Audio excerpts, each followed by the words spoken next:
चलतु सारू आलू देकी रोही माछ आलू झोल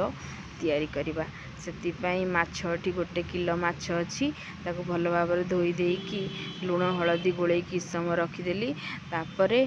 गोटे कढ़ारे तेल गरम कर दूची चूल्हे सेपट साइड्रे गरम हो सारा गोटे पर गोटे पीस छाणीबा एमती गोटे पर गोटे माने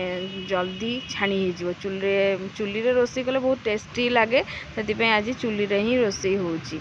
माने से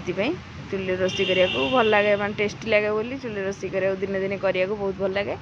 से चूल्हे प्राय टाइम एवं आमिष तैयारी होती माछ भजा होची एठी टमाटो 3टा गोटा टमाटो रखी भल पछरे काटिबी तापर सारू आलू एमती कटा रखी सारू किछि आलू किछि माछ मुताबक काटिकी रखी एमती गोटे पर गोटे देखंतु क्रिस्पी करिकी केमती मु भाजुची चूल्हे रोषे करे बहुत जल्दी जल्दी ही रोषे हो जाए से चूल्हे रोषे करिया मजा लगे ये भाजी सारा पंच फुटन टी देदेली शुखला लंका तापर सारू आलू पकईदेली तापर हो सारा मसलाटा ये पकईदेली पियाज रसुण अदा शुखला लंका सब पकई बटा होता सेटा तापर हलदी लुण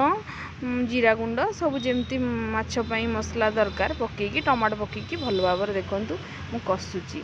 जमती माछ आलू झोल हुए सेमती भल भाव एपट सेपट करके भाजिकी कषिबे देखिए आलू सारू जमती सीझी सीझी सारापर पानी किछि देकी ताकू फुटेली सीझी सारा भल भाव सारू आलू तापर माछटा पकईदेली भजा होता माछटा तापर टिके गरम मसला पकेली आउ धनिया पत्र पकेली देखंतु हो गला।